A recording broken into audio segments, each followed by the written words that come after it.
Tonight, we move on to these new details in the case of Shanquella Robinson after WCNC Charlotte obtained more than 100 pages of newly released documents from the FBI. While much of the information remains redacted, it does offer some insight into what investigators were hoping to learn. WCNC Charlotte's anchor Kaylin Hagwood has been combing through those pages. Joining us in the studio, of course, now. Kaylin, big question here is what stands out to you? Well, while these documents do provide some insight into the FBI's investigation, they also raise questions on what's not being shared, with heavy redactions and more than 200 pages removed.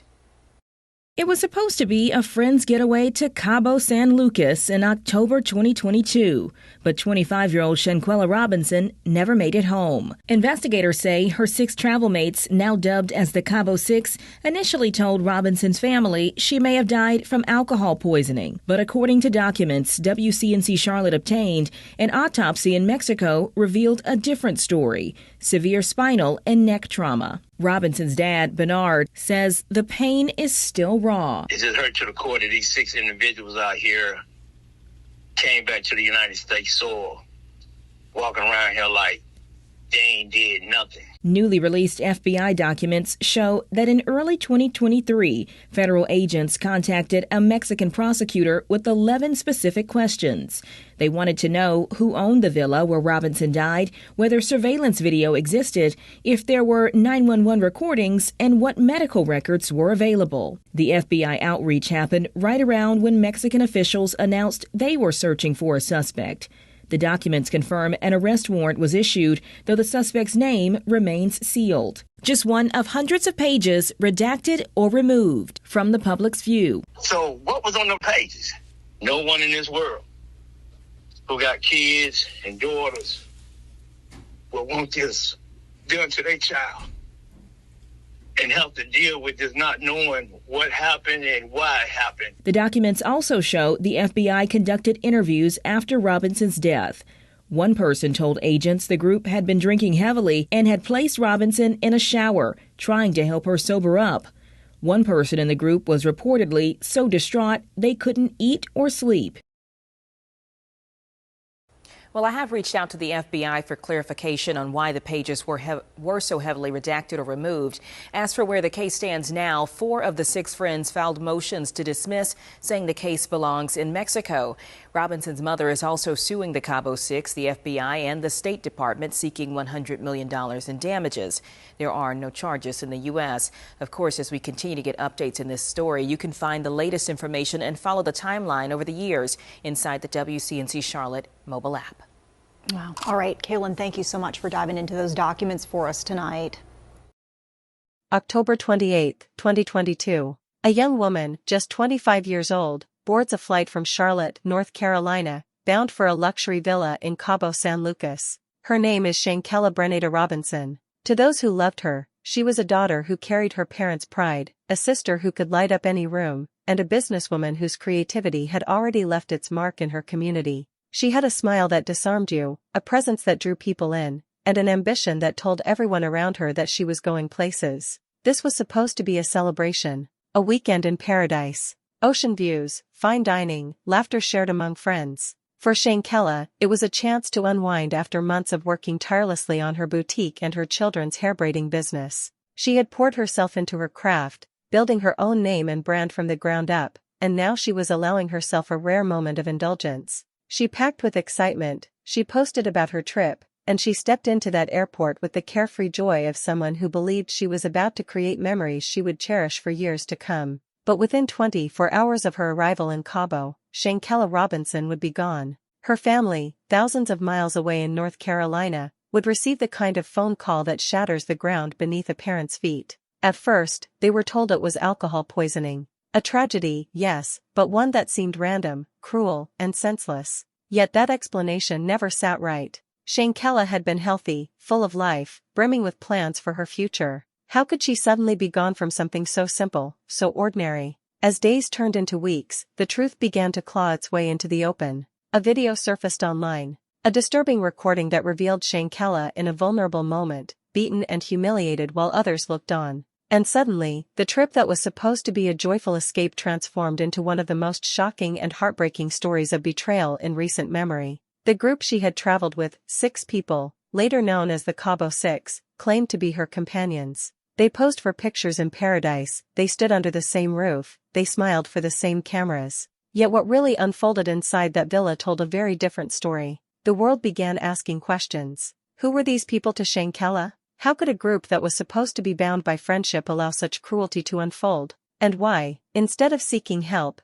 did they rush to cover their tracks, crafting a narrative of alcohol poisoning that would crumble the moment medical evidence was released? The answers would send shockwaves through two nations. Mexico, where the crime occurred, and the United States, where justice for Shanquella became a rallying cry. Her death ignited outrage, fueled countless conversations about loyalty, envy, and the dangers of misplaced trust. But before the headlines, before the outcry, before the movement for justice, there was just Shanquella. A young woman excited to board a plane. A young woman ready to laugh, to celebrate, to feel the sand beneath her feet. She didn't know that the people she traveled with had no intention of standing by her. And that is where this story begins. Shanquella Robinson was born and raised in Charlotte, North Carolina. From an early age, she carried herself with a sense of purpose that many adults struggled to find. She wasn't just another young woman trying to figure life out. She was someone who already understood what she wanted and was willing to put in the work to get there. Her parents, Bernard and Salamandra, often spoke of her determination, how even as a little girl she dreamed bigger than the world around her.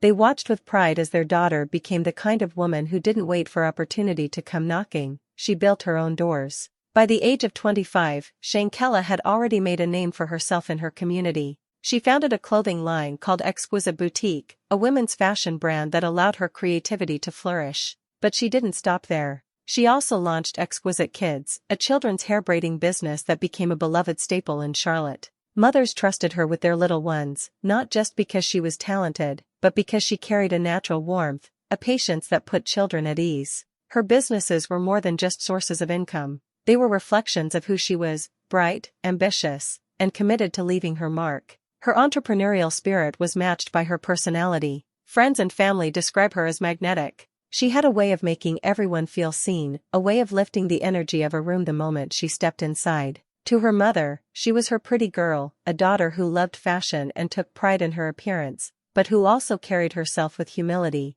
To her father, she was a shining example of resilience and independence. To her friends, she was that person you could call at any hour, knowing she would pick up and listen. At 25, Shanquella was just getting started. She had dreams of growing her brand into something much bigger, dreams of traveling, of expanding her life beyond Charlotte. And when the chance to join a group trip to Mexico came along, she saw it as an opportunity to unwind and to enjoy the kind of experience she deserved after years of working nonstop. Cabo San Lucas wasn't just another destination, it was a place she could finally breathe, let loose, and treat herself. The group she traveled with was later referred to as the Cabo Six. They weren't her closest circle. Some of them were people she knew from school, others were friends of friends, connections formed over time. They weren't strangers, but they weren't her family either. Still, she accepted the invitation, believing that a trip with familiar faces could only bring good memories. She had no reason to doubt their intentions. She trusted that the bond of friendship, however loose, would be enough to carry them through a vacation in paradise.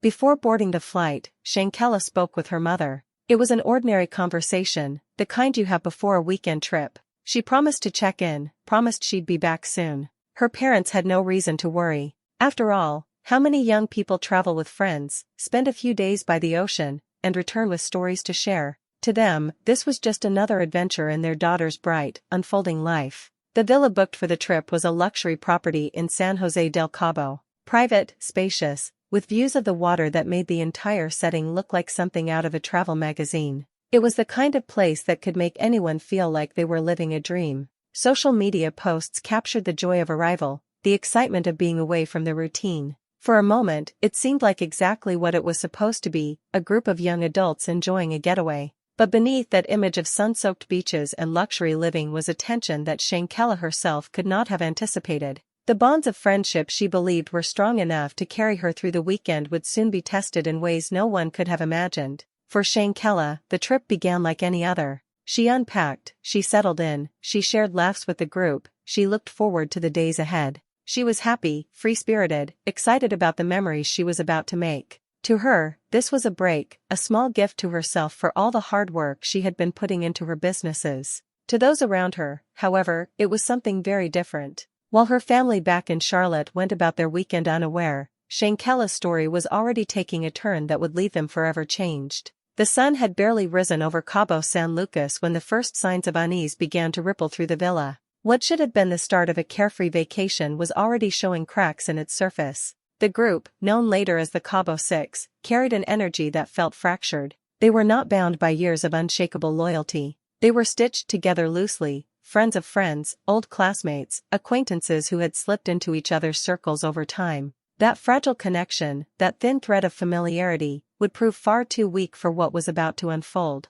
Shanquella, as always, approached the morning with optimism. She wasn't the type to dwell on discomfort or tension. Her spirit thrived on laughter, on movement, on capturing joy wherever it could be found. She moved through the villa with lightness, unaware of the glances exchanged between the others, unaware of the hushed tones that carried when she stepped out of the room. To her, this was still a trip meant for relaxation and fun. But whispers began to harden into words, and words began to carry weight. Within the walls of that luxury property, there were undertones of resentment, quiet judgments, little sparks of envy that grew stronger with every smile Shanquella gave, with every reminder of her independence and success. While she wore her achievements with humility, others saw them as a mirror reflecting their own shortcomings. That mirror grew harder to face. Meals shared together were not filled with the kind of warmth one might expect among friends. Instead, there was an edge to the air, an undercurrent that Shanquella could not quite name. Conversations broke off when she entered the room. Some faces grew distant when she laughed. The camaraderie she expected began to feel more like a performance, smiles for the camera, silence when the moment passed. That night, as music played and drinks were poured, the separation became more visible. Shanquella was filmed, her carefree joy captured in brief clips on phones. To her family back home, these would later feel like fragments of her final moments of freedom, moments before everything shifted. To those in the villa, however, the laughter seemed to sharpen divisions rather than erase them. Hours later, the situation escalated into something no one could have foreseen. Tensions that had been simmering in silence finally broke through the surface. Shanquella found herself in a confrontation that she neither sought nor understood. A member of the group lashed out. Another stood by with a phone in hand, recording rather than intervening. Others lingered in the room, watching but refusing to step forward. The recording that later spread across the internet would show a young woman defenseless, attacked in a space where she should have felt safe. Her voice would not be heard, her resistance minimal. She was left exposed, abandoned in her moment of need. The weight of betrayal was heavy, though at that moment, Shanquella could not have realized just how far it would go. As the night wore on, the atmosphere inside the villa grew colder. The closeness of the group fractured entirely, yet instead of calling for help, instead of admitting what had happened, they chose to close ranks. Decisions were made in hurried whispers. A story was formed, one that would be repeated in phone calls across the border. Alcohol poisoning. That was the explanation they agreed upon. That was the message that would be delivered to her family in Charlotte. By the time medical help was finally summoned, it was too late. The injuries Shanquella sustained were catastrophic, injuries no amount of alcohol could explain. While the doctor present in the villa attempted to administer aid, the group stood around, repeating their version of events, clinging to the lie they had decided on. The life that had once burned so brightly was slipping away in front of them, and still, they did nothing to bring the truth forward. Back in North Carolina, Shanquella's family answered the call they never expected.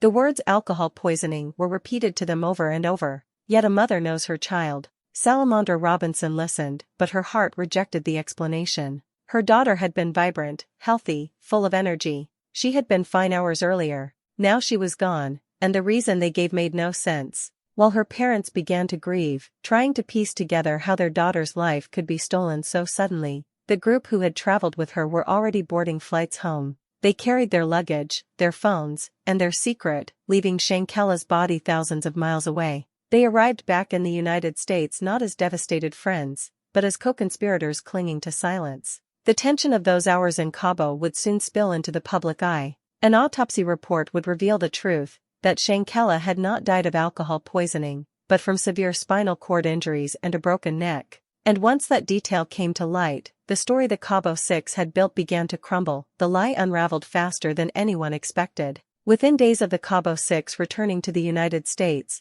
the story of alcohol poisoning began to collapse under the weight of medical evidence. When the Mexican authorities released the autopsy report, It didn't just poke holes in their explanation, it shattered it entirely. The findings revealed that Shanquella had suffered a broken neck and severe spinal cord injuries. These were not the injuries of someone who had simply drunk too much on a vacation. These were injuries that told a story of violence. For her parents, Bernard and Salamandra, the report was like a second death. First, they had been told their daughter was gone. Now, they were being forced to face the reality that she had not died accidentally, but had been brutalized. They had trusted the words of those who returned from Cabo, but those words were lies spoken with straight faces. Their daughter's so-called friends had not only failed to protect her, they had built a narrative to cover what really happened. The truth might have remained hidden if not for what came next. A video surfaced, graphic, horrifying, undeniable. The footage captured Shanquella in her final hours, being beaten by another member of the group inside that villa.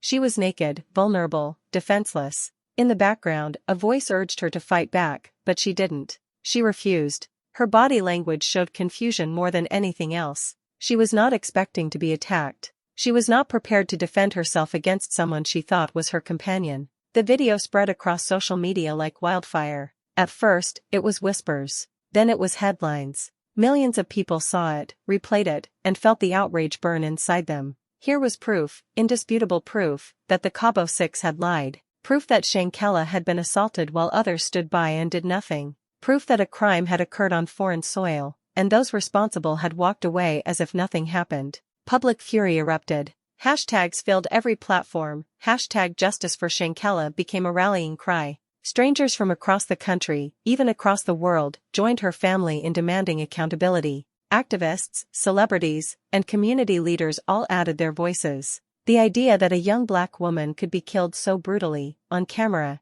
and her attackers return home freely struck a nerve. It was no longer just a family's grief, it became a movement. The pressure mounted quickly. Mexican authorities announced they had issued an arrest warrant for one member of the Cabo Six. They didn't release the name publicly at first, but they confirmed what so many already knew: Shanquella's death was not an accident. It was being treated as a femicide, a gender-based killing, under Mexican law. This distinction carried weight, demanding not only prosecution but recognition of the cruelty involved. Back in the United States, her family continued to push. They gave interviews, stood in front of cameras, and relived their pain over and over, hoping that their persistence would keep Shanquella's name alive. They sat across from journalists and recounted the day they got the call, the way the story had changed, the betrayal they felt when the truth came out. Their voices trembled with emotion, but their message was firm: they would not stop until justice was served. Meanwhile, the Cabo Six retreated into silence. Their social media pages were flooded with outrage,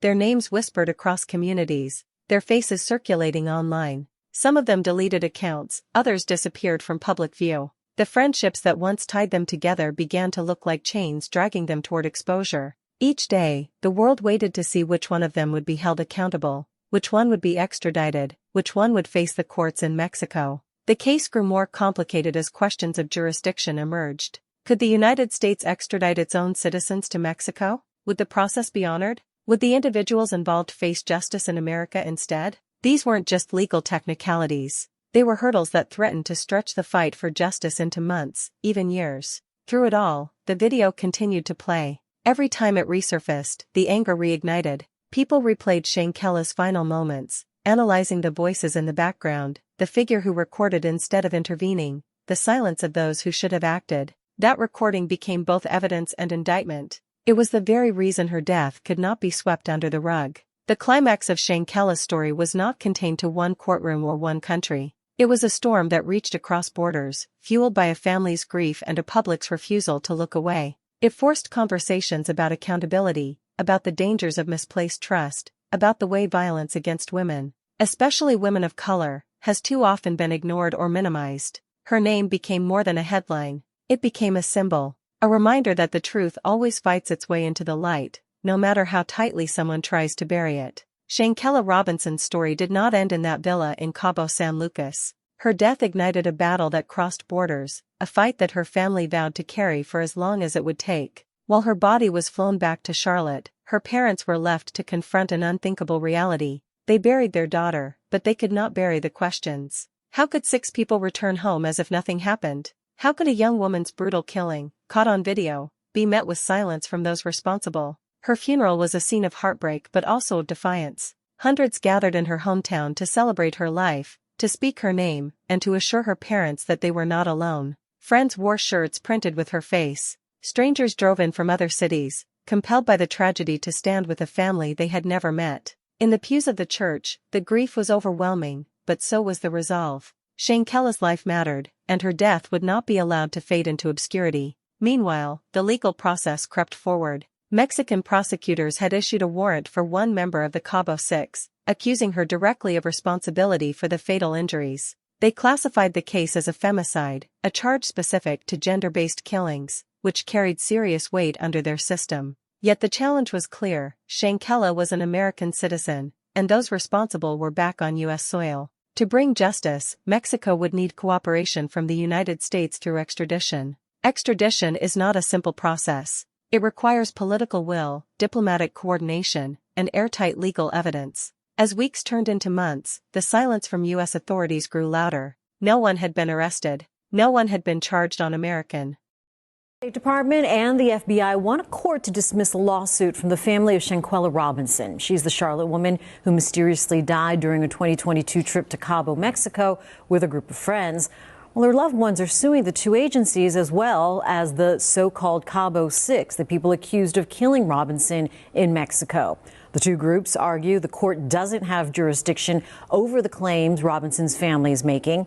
Investigators have not made any arrests in her death. The family was forced to relive their nightmare in press conferences, begging both governments not to forget their daughter. Still, they refused to let her name fade. They appeared on national news outlets, recounting the lies they had been told, the betrayal they had endured, the pain that gnawed at them daily. They stood in front of cameras, not because they wanted to, but because they knew the world's eyes needed to remain on Cabo. They spoke with trembling voices but unshakable determination. If they gave up, Shanquella's story would be lost to time, like so many others. The community rallied around them. Marches were organized. Vigils were held. Hashtags flooded timelines. Hashtag Justice for Shanquella became more than a phrase, it became a demand. Celebrities amplified it, activists embraced it, and ordinary people repeated it, unwilling to let the story fade into the endless churn of news cycles. In Charlotte, her mother Salamandra became the face of that fight, her every word laced with the pain of loss but fueled by the strength of love.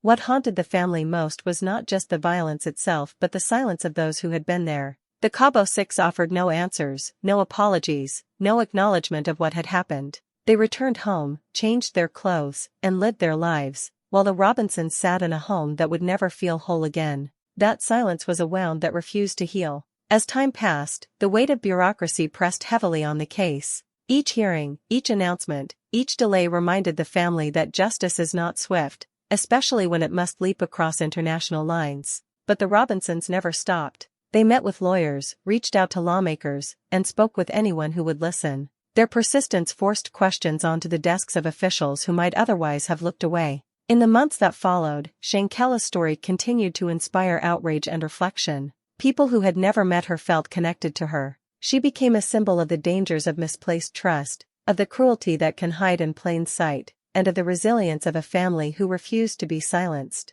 For every setback in the legal process, there was another march, another vigil, another rallying cry that her name would not be forgotten. Her life, though cut short, left a lasting impact. Exquisite Kids and Exquisite Boutique, the businesses she built with her own hands, became part of her legacy. Children who once sat in her chair to have their hair braided, women who once wore her clothes with pride, all carried pieces of her spirit forward. Her community remembered her not only as a victim but as a creator, a dreamer, a daughter of Charlotte who left an imprint larger than her years. And so the aftermath of Shanquella's death became two stories woven together. One was a story of grief, a family mourning a daughter who should still be here. The other was a story of fight, of parents, siblings, and strangers demanding that her name echo in the halls of power until the truth is met with justice. Her mother has said many times that she will never stop, that as long as she breathes, she will push for accountability. That Shanquella's face, Shanquella's smile, Shanquella's laugh will never fade into silence.